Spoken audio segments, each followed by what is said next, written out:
Raríssimas, raríssimos e raríssimas, boa tarde, gravando o Radinho no horário completamente novo para mim. Acho que no episódio de ontem eu já havia comentado dessa possibilidade de mudança. Hoje é 20 de agosto de 2024, ao invés de gravarmos no começo da manhã, 8 horas da matina, eu estou gravando à tarde, porque simplesmente eu estou sentindo uma estranha brecha na construção aqui ao lado, um problema que parece ser comum a vários raríssimos, conforme testemunhos em várias redes sociais, e o que é interessante porque acabou me dando tempo de ouvir o que talvez tenha sido uma das conversas mais extraordinárias, mais inspiradoras, mais reveladoras dos últimos tempos. E também deu tempo de eu fazer uma live agora há pouco, eu fiz ao mesmo tempo, eu usei o StreamYard, que é uma plataforma que eu gosto bastante, eu pago e tal. Eu fiz uma live ao mesmo tempo no Facebook, no LinkedIn, no YouTube e no Twitter. Para fazer no Instagram me atrapalhei um pouco, não rolou, mas eu acabei subindo o vídeo. Então, caso você me siga em alguma dessas redes, já está lá, tá bom? Aliás, não me sigam em outras redes, eu sempre insisto que isso provavelmente contraria alguma cláusula pequenininha do seu plano de saúde, né? Mas a live que eu fiz foi sobre uma tese que vem me incomodando há um tempo razoável. Eu estava muito ansioso para registrar isso, mesmo que não faça diferença nenhuma, mesmo que só 10 pessoas assistam, que é uma tese minha que me ajuda a entender, ou pelo menos lidar um pouco melhor, com um certo tipo de diversidade humana, né? Existe a diversidade afetiva, a diversidade sexual, existe a neurodiversidade, e eu estou aqui introduzindo uma nova noção que é a cardiodiversidade, porque simplesmente existem pessoas com mais coração, com menos coração e pessoas sem coração nenhum, né? Então eu vou dar um link ali para a live, não vou repetir aqui o tema, não vou repetir aqui o assunto, né? Como é que você identifica, né, níveis mais graves ou menos perigosos de quem realmente é desprovido de capacidade afetiva básica, né? Espero que isso pelo menos ajude alguém no começo da carreira ou ajude alguém no fim da carreira, tanto faz. Mas eu acho que eu ainda estou assimilando, ainda falta ouvir alguns minutinhos aqui, de uma conversa absolutamente espetacular do Sean Carroll, que eu não consigo realmente acompanhar ou entender como que ele tem tanta disposição para estar presente em tantos canais. Ele está no Twitter, está no Blue Sky, ele faz lives de sei lá quantas horas, ele entrevista um monte de gente, além disso ele é professor, e além disso ele publica papers, etc, etc, etc. O cara é realmente uma usina, que aliás é o nome de um site meuusina.com, né, onde eu registro as minhas palestras e outras coisas dessas, tudo lá na usina. Eu vou dar link, caso vocês nunca tenham visto. É um site, acho que foi meu primeiro, quando eu pela primeira vez acreditei que eu podia ser, sei lá, uma empresa, um empreendedor, eu criei eu imaginei criar sei lá, uma agência, com o meu que na época o meu sócio era Luiz Teles, Luigi, muito querido, acho que vou vê-lo hoje, inclusive, né? A usina.com nasceu, mas na sequência ela foi imediatamente tornada obsoleta, porque nós dois fomos contratados por uma agência, pela Wanderman, e a usina acabou ficando no site pessoal meu, ponto. Mas voltando aqui para o nosso amigo Sean Carroll, essa verdadeira usina de boas conversas, ele está entrevistando um pesquisador que eu acho que eu já tinha visto, ouvido, sei lá se ele participou de algum evento do MIT, eu preciso dar uma procurada.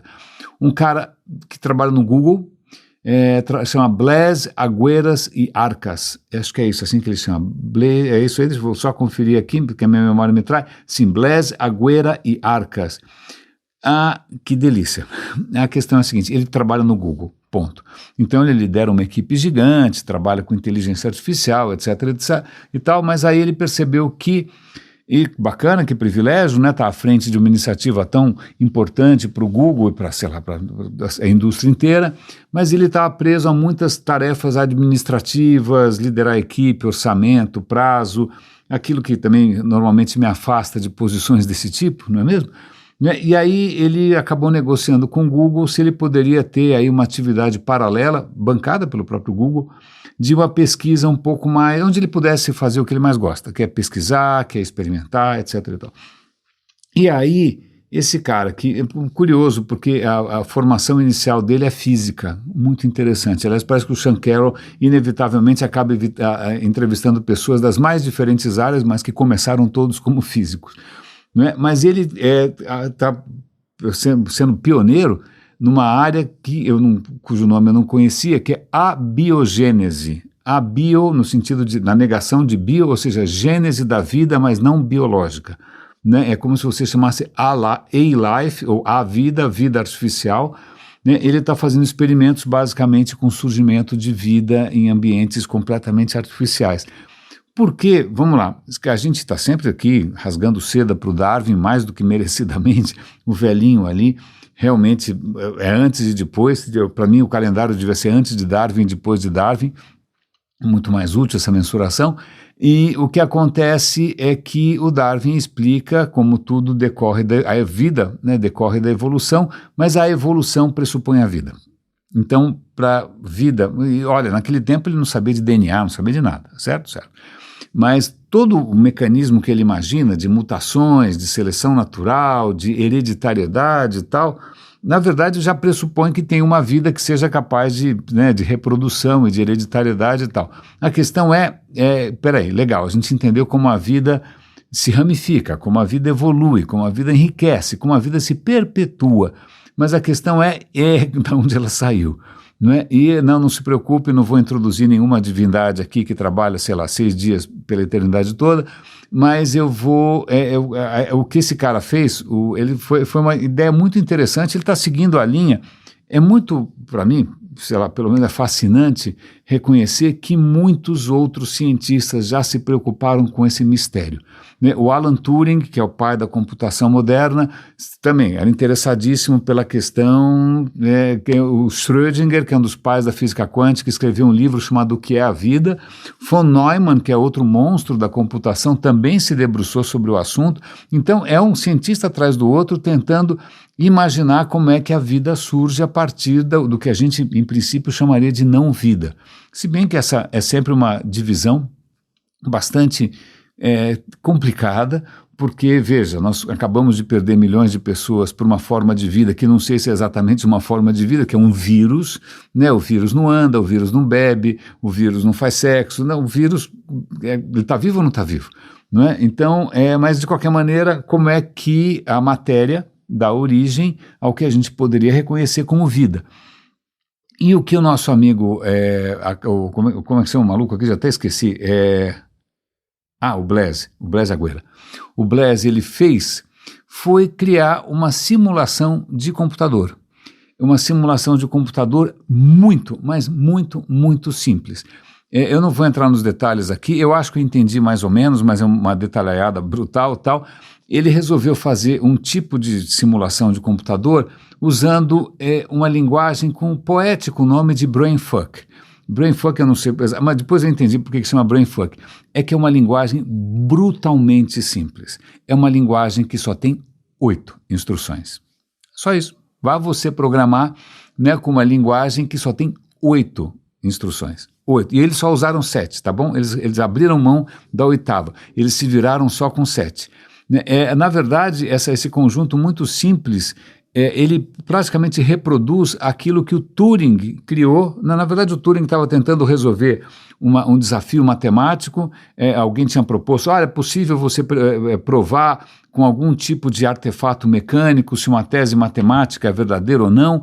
E aí, para resolver isso, o Turing imagina um computador muito, muito básico, muito primitivo, que é basicamente uma fita, vamos imaginar uma fita magnética, ou pode ser uma fita perfurada, tanto faz, uma cabeça de leitura que vai de lá para cá, e é basicamente isso, não é? E ele cria esse primeiro computador de Turing, e depois ele dá uma amplificada, faz um computador universal, e esse arranjo absolutamente primitivo, né, de você ter coisas gravadas numa fita, uma cabeça de leitura que vai de lá para cá, você fala, o que você faz com isso? Nada, barulho talvez, né? Simplesmente aquilo faz todas as operações possíveis e imagináveis. Tudo que é computável é possível você fazer num computador de Turing.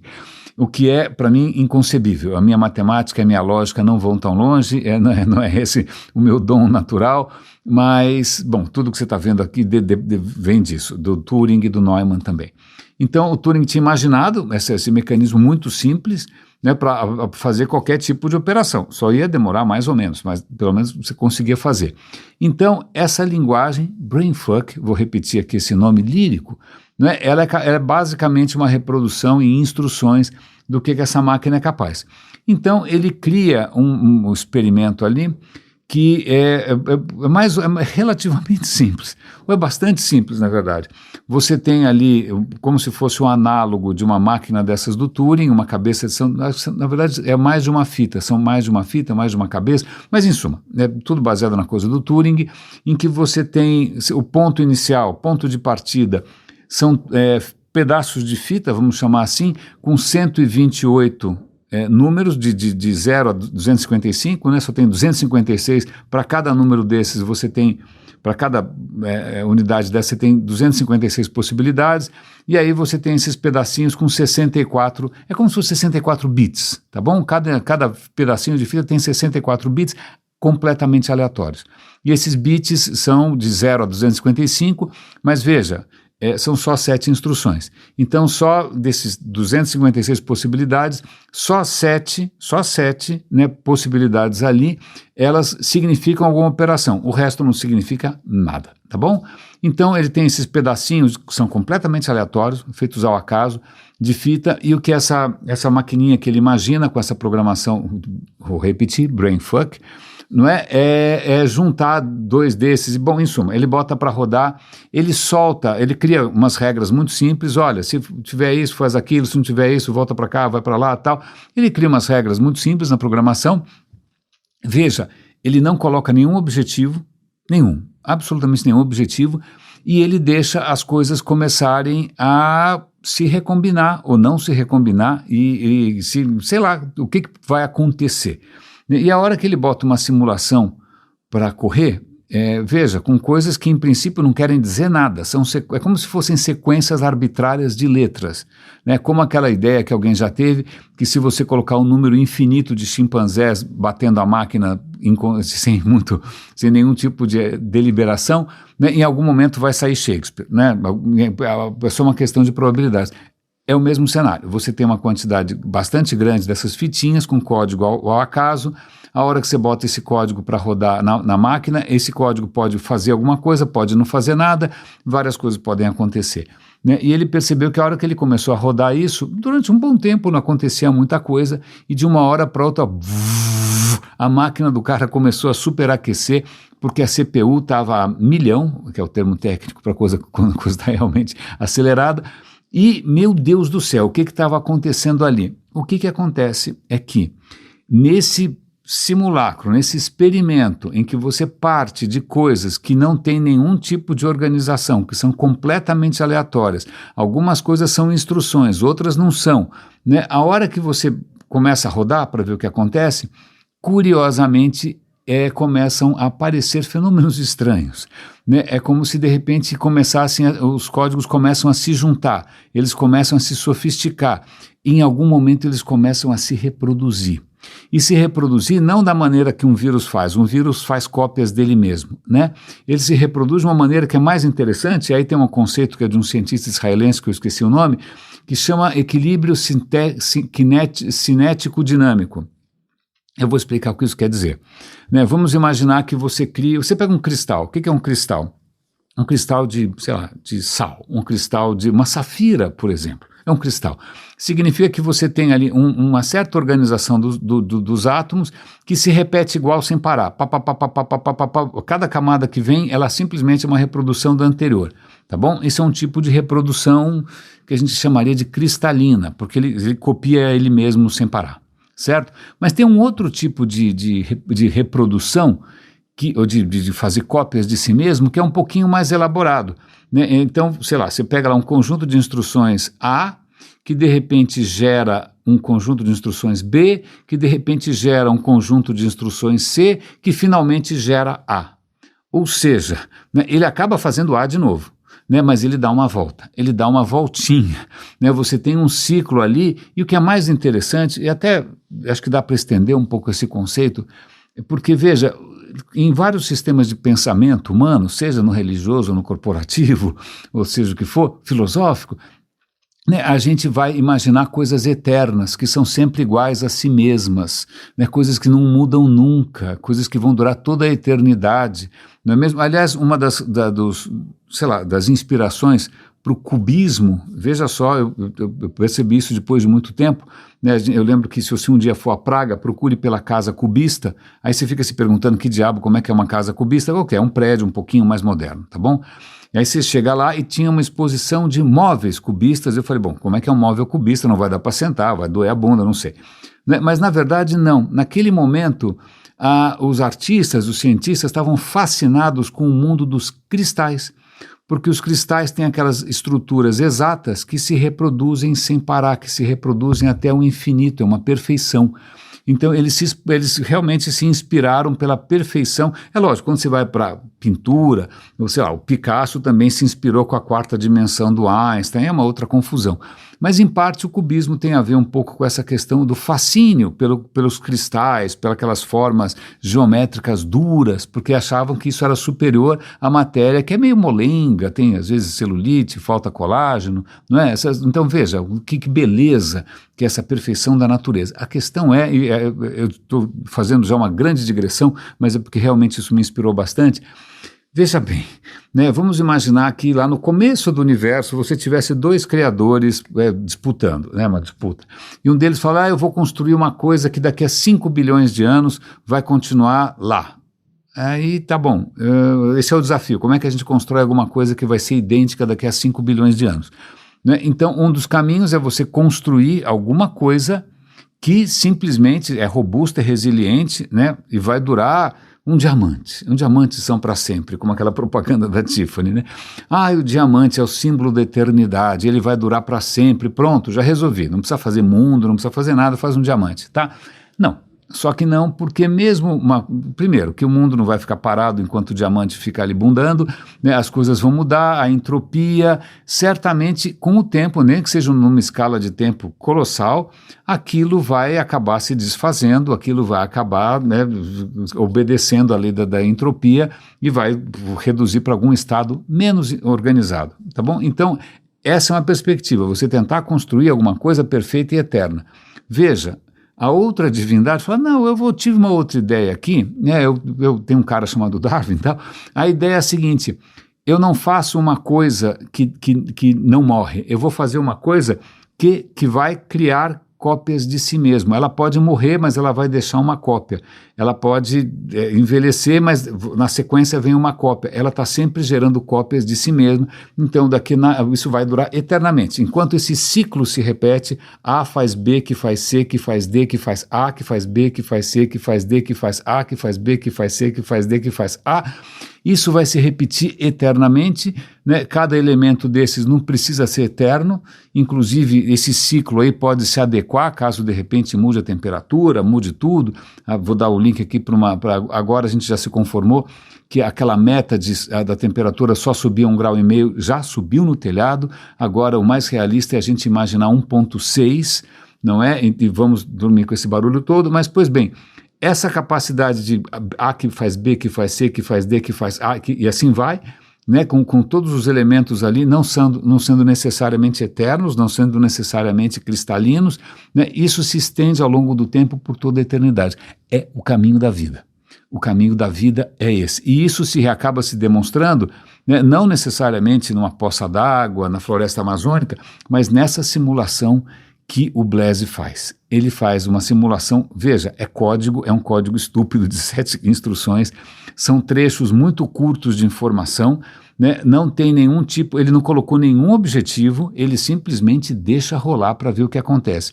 O que acontece é que, inevitavelmente, vai surgir algum tipo de ordem, essa ordem vai ser capaz de se replicar, vai ser capaz de se reproduzir, você vai ter um ecossistema de várias coisas diferentes, ou concorrendo, ou em simbiose, você começa a criar uma coisa absolutamente inimaginável, que não estava prevista por nada, e você vai ter reprodução, você vai ter hereditariedade, e veja, o que é mais interessante é que eu sempre achei que, se você for um darwinista canônico, você vai dizer que não, é tudo uma questão de mutação e seja lá o que for. A questão é que mesmo que você não introduza mutações, né, mesmo que, não tem mutação nenhuma, tá bom? O simples fato de você ter começado de um arranjo aleatório, simplesmente por uma questão estatística, isso vai gerar organização, isso vai gerar ordem, isso vai gerar o que a gente pode chamar de vida. O que é maravilhoso para mim. Eu acho isso absolutamente bárbaro, porque coloca a vida não como um milagre. Ah, não, existe, sei lá, o mundo material que não é, sei lá, o mundo inanimado, né? E aí tem uma centelha. Muitos filósofos, se você pegar até Henri Bergson, e outros vão falar do elan vital, tem alguma força vital. Não, não tem força vital nenhuma, não tem milagre nenhum. Simplesmente as coisas vão se organizar entre outros fatores. Isso é um computador. Não, no computador é diferente. Não, porque na verdade o universo computa. O universo computa porque você tem modos de funcionamento, você tem as leis da física, as mesmas leis vão funcionar sempre da mesma maneira, né? Não tem como escapar, né? As leis da química são as leis da química, as leis da física são as leis da física. Então, sei lá, cloro com sódio vai dar sal, e o sal vai formar um cristal. Não tem o que fazer, isso simplesmente acontece porque esse universo tem regras e tem valores e tem algumas constantes específicas que propiciam um certo tipo de computação.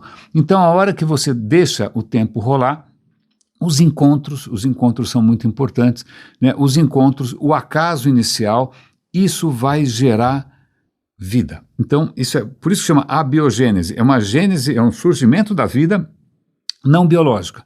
Então, é uma maneira de você tentar entender como é que você preenche, ou faz uma ponte nesse abismo entre as coisas inanimadas e as coisas inanimadas. A questão não existe abismo. A questão simplesmente não existe abismo. Eu estou absolutamente fascinado com as conclusões, eu convido vocês, é uma conversa de 1h e pouco, né? Eu aproveitei, tive um compromisso, tive que andar de carro, que sempre para mim é um transtorno, mas eu fui até um lugar, voltei, e puxa, nesse meio tempo eu voltei em estado de êxtase, porque estava ali tudo junto, estava ali desde as intuições do Darwin, as intuições do Turing, as intuições do Neumann, as intuições do Schrödinger. É muito interessante porque quando o Neumann, que é um dos pioneiros da computação, começa a imaginar como que de repente a vida surgiu, ele começa a imaginar, você precisa de informação, você precisa de hereditariedade, ele começa a pensar em alguma coisa que a hora que você começa a ouvir, você fala, é DNA. Simples assim, é o DNA. O DNA é uma fita, né? É uma fita com um monte de informação. Você tem o RNA que vai ler essa fita de lá para cá e fazer outras coisas e tal. Ele está pensando no DNA. Acontece que, naquela época, ninguém sabia o que era o DNA. Então, veja, uma intuição lógica, uma intuição puramente mental, né? O próprio Turing também, na hora de tentar resolver um problema, ele inventa uma máquina que jamais ninguém havia concebido, né? E quando a gente vai ver de que maneira a natureza resolveu esse problema, o problema de se perpetuar no tempo, né? O problema de se diversificar, o problema de resistir, né? A qualquer tipo de persistir, o problema é muito parecido com com esse tipo de processamento de informação muito básico, né, que não está requerendo nenhum tipo de, sei lá o que, eterno, não. E isso eu confesso que realmente me encheu o coração de alegria.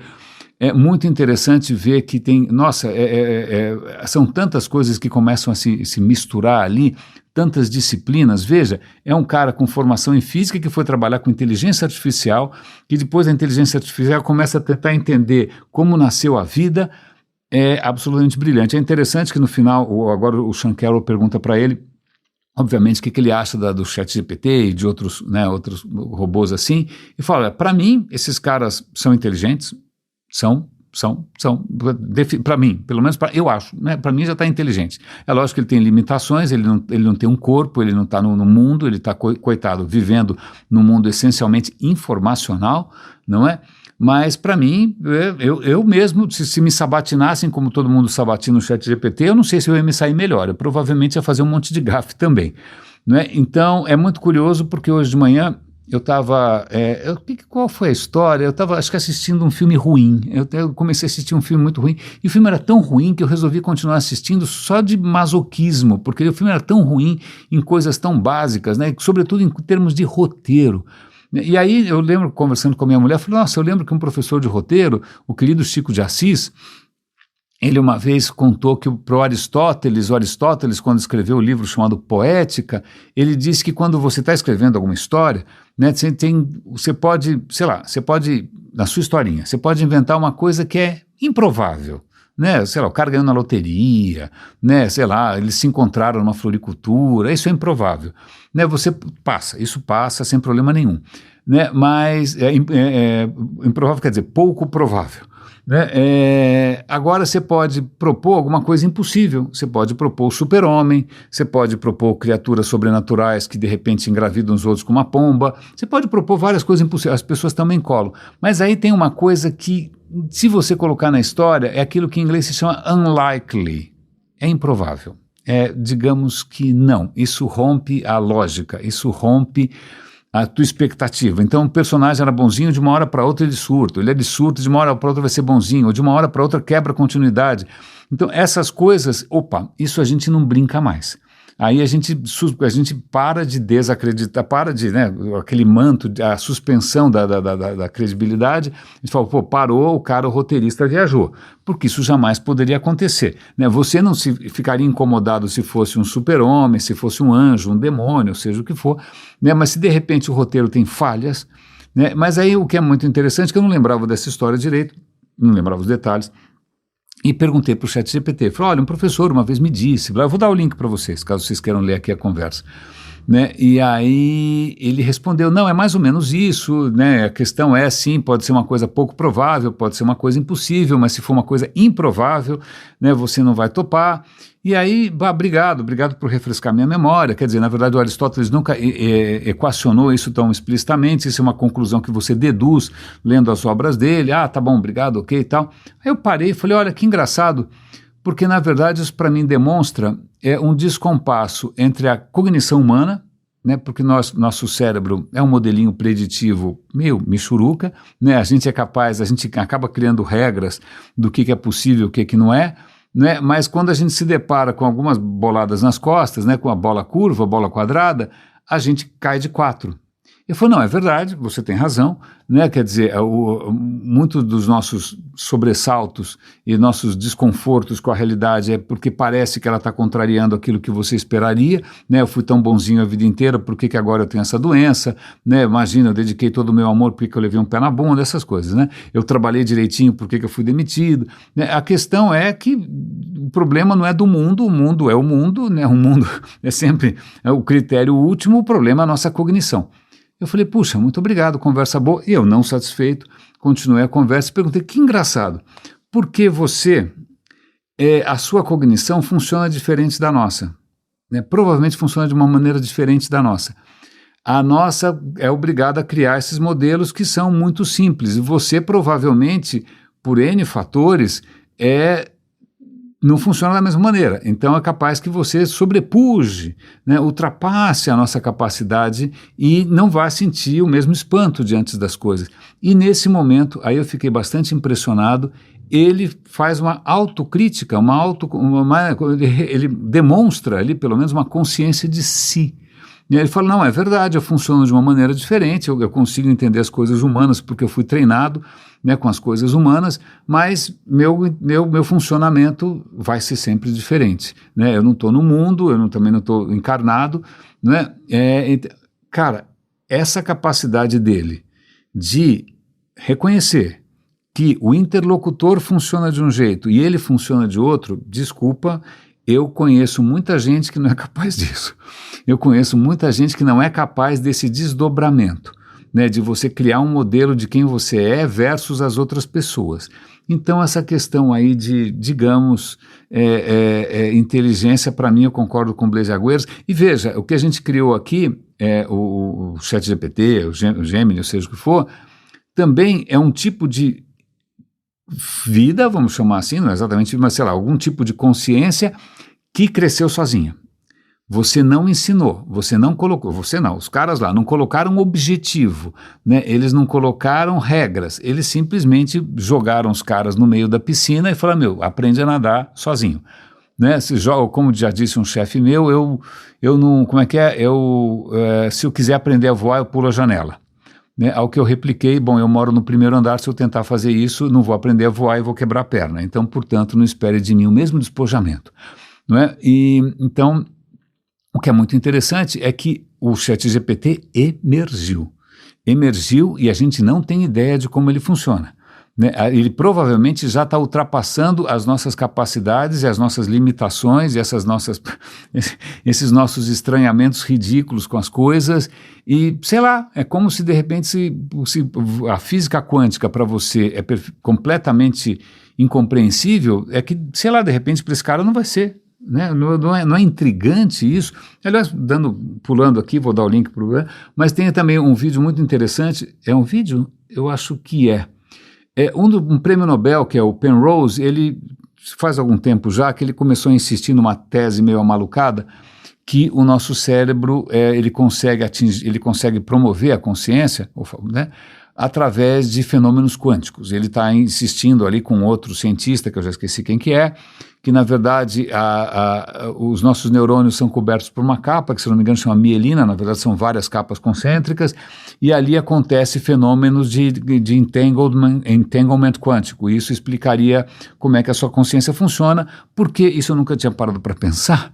Acontece que as informações dentro do seu cérebro, dentro do seu corpo, elas viajam a uma velocidade estupidamente baixa. Não é a velocidade não é tudo elétrico, mais ou menos, é eletroquímico. O que significa que as informações viajam num tempo muito lento, né? Sei lá, se você beliscar o seu dedão do pé até isso chegar no cérebro, demora uma fração de segundo, não é instantâneo. Né? Então, imagina como é que você consegue processar a informação com essa velocidade, que também não é nenhum espetáculo, diga-se de passagem, a gente se ilude, né? Mas com uma coisa que se propaga basicamente a velocidade do som, 300 metros por segundo, 340, num dia bom. Né? Então, eu vou dar um vídeo aqui que está começando a ficar, são experimentos no Japão, se não me engano, que estão começando a reforçar a ideia que talvez sim, talvez seja possível que nos processos químicos do cérebro você tenha ali, né, energia sendo liberada, a energia de qualquer processo desses químicos libera fótons, calor é fóton, vai gente, não é que você vai brilhar no escuro, né? Qualquer coisa que esquenta está liberando fótons, né? Então esses fótons podem entrar em entanglement e isso pode explicar por que a gente consegue sincronizar áreas do cérebro tão bem, porque com essa velocidade de minhoca não necessariamente isso se explica. É um caminho interessante, né? Muito, muito curioso. E eu também acho que vou mudar completamente de assunto, mas eu acho que eu vou agora falar de alquimia. Né? Veja que Newton, o pai da física, etc. e tal, ele dedicava mais tempo à alquimia e outras coisas bíblicas, ele ficava tentando entender, sei lá, profecias na Bíblia, sei lá, que obviamente não conseguiu descobrir nada. Né, e também a alquimia, fazendo experimentos ali para transformar, sei lá, chumbo em ouro, Bolsonaro numa pessoa normal, né, o Lula numa pessoa também consciente. Mas, bom, em suma, o que é muito interessante de alquimia é que parte desse pressuposto que vai ter algum tipo de mágica, algum tipo de procedimento secreto, místico, invocando, sei lá, que diabo, ou inclusive diabos também, né, para transformar alguma coisa em uma coisa mais valiosa. A questão é que sim, a gente consegue fazer isso. Aliás, hoje sim a gente consegue, aliás, vou dar um link bastante interessante sobre o assunto, né, a gente consegue entender que você consegue transformar coisas, em princípio, desinteressantes em ouro. Consegue. Você só precisa de uma colisão de estrela de nêutrons. Né? Quando duas estrelas de nêutrons colidem, a catástrofe é tão descomunal, né? O que acontece ali é tão cabeludo, você tem, sei lá, radiação para tudo quanto é lado, nêutrons voando e tal, você consegue fazer átomos anormalmente pesados com o ouro. Então, sim, é possível fazer o ouro a partir de outros elementos, você só precisa de uma estrela de nêutrons. Certo? Mas aqui na Terra a gente consegue fazer isso também, por que não? Né? E a Sabine Hossenfelder, que também é uma presença constante aqui, ela vai mostrar ali num vídeo, eu vou dar o link para vocês, como que você pode eventualmente se desfazer do lixo nuclear. O que acontece é que quando uma usina nuclear, o combustível já está meio gasto, né, já não está rendendo tanto, você tem que aposentar. Acontece que ele continua radioativo por, sei lá, 100 mil anos, 200 mil anos. Cara, o que você faz? Você vai ter que estocar, esconder em algum lugar. A civilização não vai durar tanto. Quem vai cuidar dessa zona? Pois bem, Então, existem procedimentos, que é muito interessante isso, usando nêutrons, que a gente sabe como metralhar alguém com nêutrons, não é difícil, e também lasers, que podem fazer com que aqueles átomos específicos, né, eles mudem, mudaram de natureza, não é mais isso, virou outra coisa, que de repente não são tão tóxicos assim. Então hoje a física, a química, né, a ciência consegue fazer a transmutação. Não é a transmutação alquímica que você transforma a sua alma, não patavina nenhuma, você só está dando um jeito, né, de se livrar do lixo atômico, que é uma absoluta desgraça. É só para concluir uma coisa interessante, que é, sei lá, é uma coisa mínima, mas vamos imaginar que você ganhe um anel de safira, ou que você tenha um relógio com, sei lá, um cristal de safira, ou que você tenha um celular com a tela de safira, que beleza, né? E tem um artigo muito interessante, é um vídeo, na verdade, é um artigo, né, que agora a gente está começando a entender como que a safira se forma. A safira se forma no interior da Terra, como é que ela chega aqui, os caras estão fazendo um monte de pesquisas, eu vou dar o link ali, um monte de detalhes de geologia e de química também, mas o que é mais interessante, que safira é feita de, não é nem que é feita de, safira é alumínio. Safira é óxido de alumínio. Alumínio, aquela coisa que você enrola o sanduíche, né? Alumínio que, sei lá, tantas, forninho elétrico, a bandeja de alumínio, panela de alumínio. Pois bem, aquilo é transparente? Não, não é transparente, patavina nenhum. Mas caso você tenha aqui um planeta inteiro, né, placas tectônicas, magma, uma pressão descomunal, gravidade, você consegue fazer com que o alumínio, que em contato com o oxigênio vira óxido de alumínio. Isso é fácil, é só botar fogo no papel de alumínio, isso é fácil, mas que você consiga, fazer com que ele se cristalize de uma outra maneira. E ele se cristaliza naquilo que a gente chama safira. Aliás, rubi também é feito de alumínio. Então isso é muito interessante, porque são diferentes maneiras como os átomos, com as moléculas, se organizam e se organizam de uma maneira cristalina, ou seja, uma depois da outra, super arrumadinho, que nem um exército, não sei qual exército, acho que o nosso não, né? Que nem sei lá o quê, é que nem um diamante. Pronto, um diamante é simplesmente uma sequência onde tudo se repete ad infinitum, né? A gente vai achar que isso é eterno, mas tem muita gente que vai inclusive dar mais valor a safira e a diamantes do que qualquer outra coisa, mas o que é a grande conclusão para mim dessa conversa com o Blaise Agüera é que, veja, a força da vida é justamente a sua transitoriedade, é a sua efemeridade e é a sua capacidade de se reproduzir, né, de se perpetuar, de ter hereditariedade e de se adaptar e de gerar mudanças. Uau, tudo isso por conta própria, o que significa que, né, dadas condições relativamente parecidas com a nossa, algum tipo de vida, algum tipo de mecanismo desses que não para de se diversificar, está acontecendo o tempo todo no universo, sem a necessidade da intervenção de ninguém que fica aí cobrando de você orações que eu nunca... Bom, deixa para lá. Raríssimos e raríssimos, espero que esse radinho vespertino tenha ficado bom. Cuidem-se, um grande abraço e até amanhã.